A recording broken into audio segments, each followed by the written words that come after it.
Radio Claret América presenta Sediento de ti, la palabra, fuente de vida, con el sacerdote misionero claretiano Tony Díaz.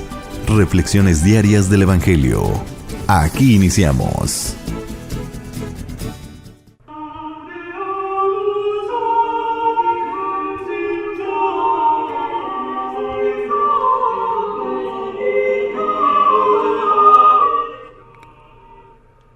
Bienvenidos hermanos a nuestras reflexiones del Evangelio del día. Hoy es martes de la cuarta semana de Pascua.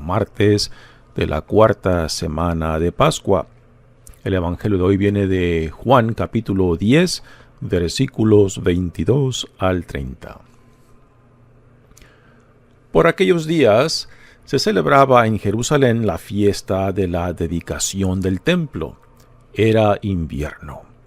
Jesús se paseaba por el templo bajo el pórtico de Salomón. Entonces lo rodearon los judíos y le preguntaron: ¿Hasta cuándo nos vas a tener en suspenso? Si tú eres el Mesías, dínoslo claramente. Jesús les respondió: Ya se lo he dicho y no me creen. Las obras que hago en nombre de mi Padre dan testimonio de mí, pero ustedes no creen, porque no son de mis ovejas. Mis ovejas escuchan mi voz, yo las conozco y ellas me siguen. Yo les doy la vida eterna y no perecerán jamás. Nadie las arrebatará de mi mano. Me las ha dado mi Padre, y Él es superior a todos, y nadie puede arrebatarlas de la mano del Padre. El Padre y yo somos uno. Palabra del Señor. Muy bien, damos comienzo a nuestra reflexión. Y aquí tenemos a Jesús ahora en el templo en Jerusalén. Y nos dice el Evangelio una temporada muy específica. Es temporada de invierno durante una fiesta también muy específica, la dedicación del templo. ¿A qué dedicación se refiere?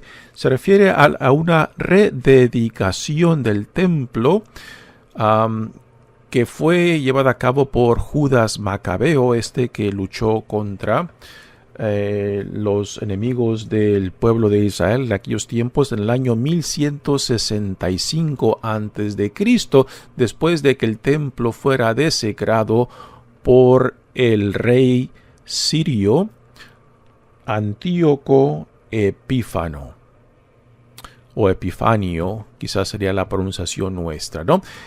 Y después de que fuera desecrado, pues Judas Macabeo junto con su familia le hicieron resistencia y lo derrotaron. Y entonces después, para purificar el templo de ese acto de desecración por parte del rey sirio, pues entonces llevó a cabo esta rededicación del templo en el año 165 a.C. Y esta es la fiesta que están celebrando cuando Jesús hace presencia en Jerusalén. Jesús se paseaba por el templo, dice, bajo el pórtico de Salomón. Recordamos que Salomón, hijo de David, llevó a cabo grandes proyectos de construcción y fue en la época de Salomón que el templo adquirió una belleza impresionante y era considerado una de las maravillas del mundo de aquel entonces. Así que aquí Jesús se pasea por el pórtico, una sala abierta grande, donde ahí es rodeado por los judíos. Aquí es la palabra que el evangelista Juan utiliza para aquellos que le ponen resistencia y oposición a Jesús. Vienen y confrontan a Jesús y le exigen que les dé una respuesta. Le dicen: ¿hasta cuándo nos vas a tener en suspenso? Si tú eres el Mesías, dínoslo claramente. En el Evangelio de Juan, hasta ahora Jesús solamente a la samaritana, en ese encuentro, en ese diálogo que Jesús tiene con esta mujer samaritana al lado del pozo de agua, Jesús dice claramente que Él es el Mesías.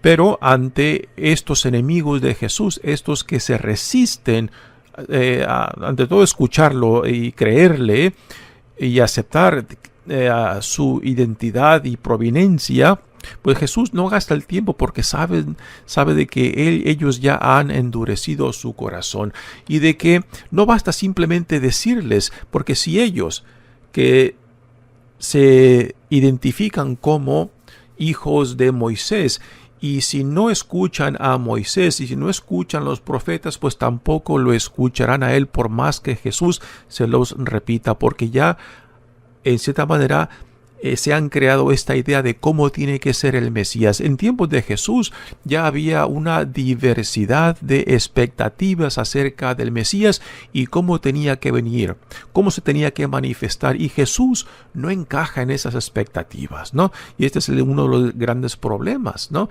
Un problema que aún hoy en día se manifiesta cuando metemos a Dios y a Jesús en nuestras cajitas que nos hemos creado acerca de cómo Dios tiene que ser, ¿no? Y y nos decimos, este es mi Jesús, este es mi Dios, y nada que caiga fuera de esta cajita, pues yo lo voy a aceptar, ¿no? Y pues este problema que Jesús tenía con los fariseos de su tiempo, pues aún hoy en día también lo vemos cuando nosotros nos creamos nuestras propias imágenes de Dios o de Jesús o del Espíritu Santo. Ponle ahí el santo de tu devoción, ¿no?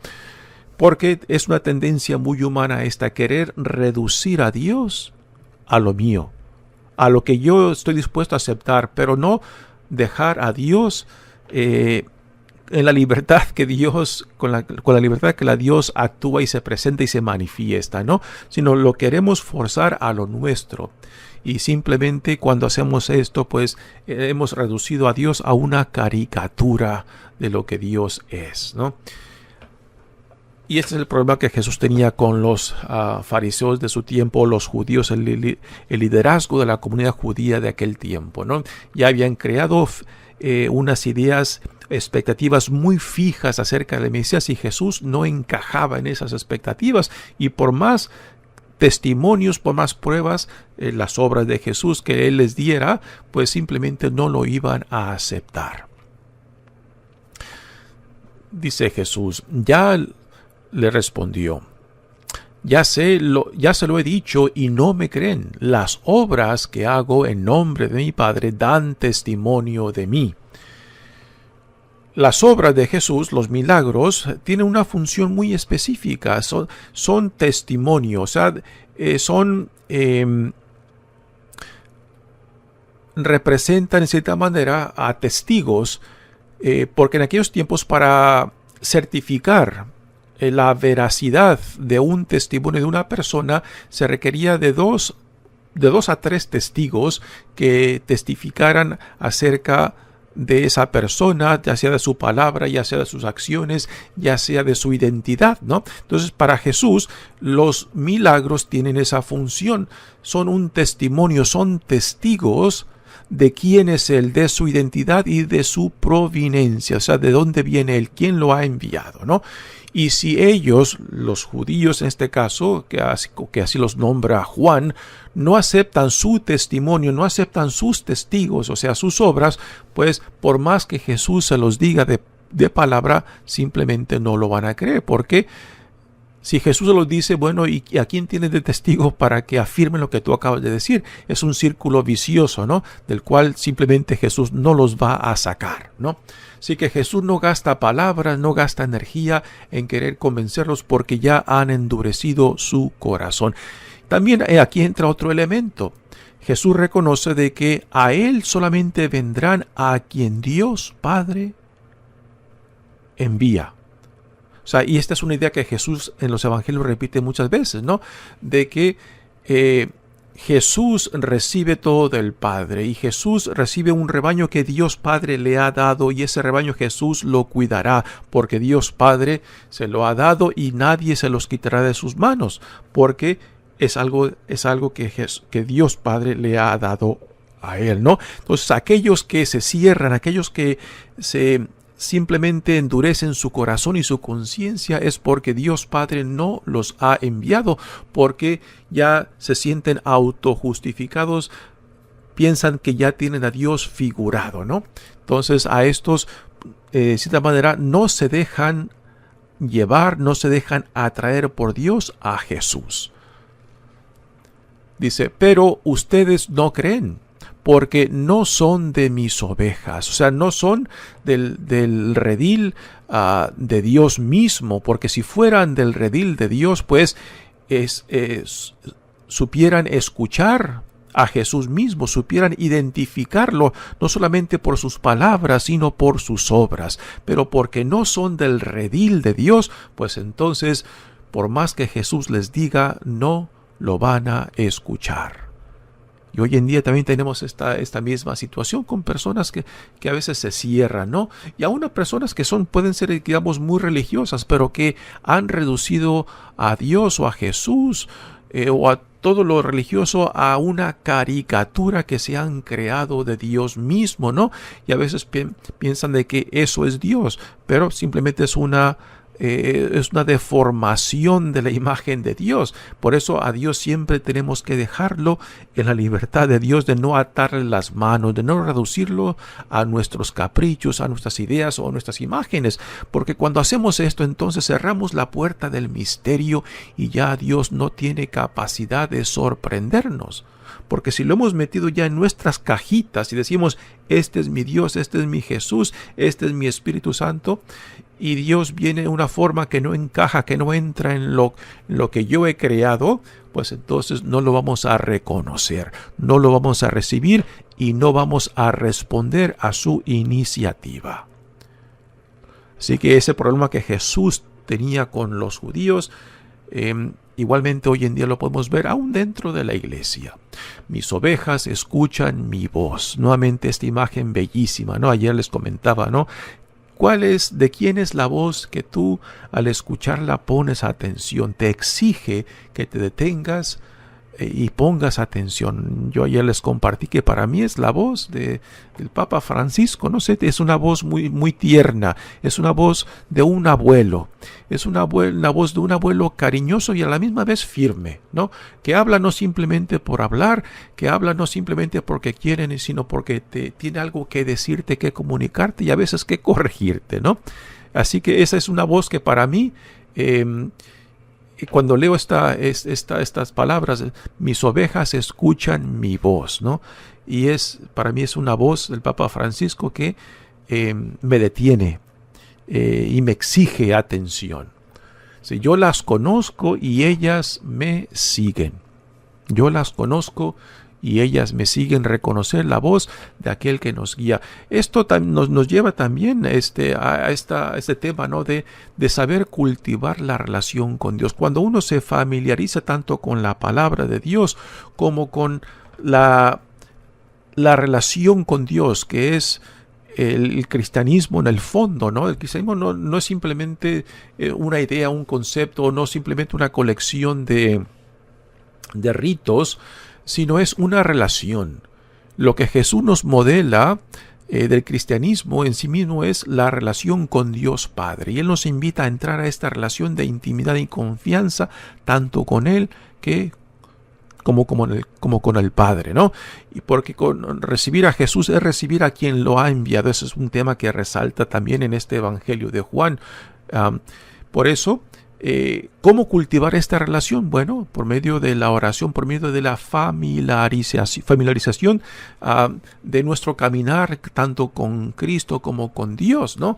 Y este es el cultivar esta relación, esta amistad, esta intimidad, esta confianza. Y es ahí yo creo que también a donde nos quiere llevar Jesús cuando dice, yo las conozco y ellas me siguen. Solamente podemos seguir, podemos poner atención y podemos dejarnos atraer e influenciar y también transformar por aquel que viene a nosotros para salvarnos de nosotros mismos. Dice, yo les doy la vida eterna y no perecerán jamás.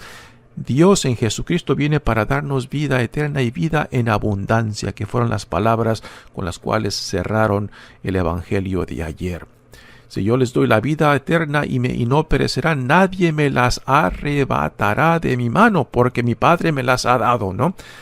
Nuevamente es Dios Padre quien nos envía, quien le envía a Jesús.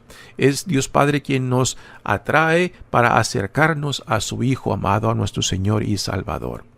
Sí, Él me las ha dado mi Padre y Él es superior a todos. Y después cierra este evangelio diciendo, el Padre y yo somos uno. Palabras impresionantes, ¿no? De la unidad, de la identidad, que Jesús vive con Dios Padre y que Él es la encarnación, es la manifestación del Dios que no podemos ver. Aquí en Jesucristo se ha hecho carne, se ha hecho uno con nosotros, para que Él, al tomar nuestra humanidad, nosotros podamos compartir en su divinidad. Esto es lo que Dios nos ofrece en Jesucristo. Mi nombre es Padre Tony Díaz, misionero claretiano. Que Dios los bendiga. Radio Claret América presentó Sediento de ti, la palabra. Fuente de vida. Sus comentarios son importantes. Contáctenos en radioclaretamerica@gmail.com.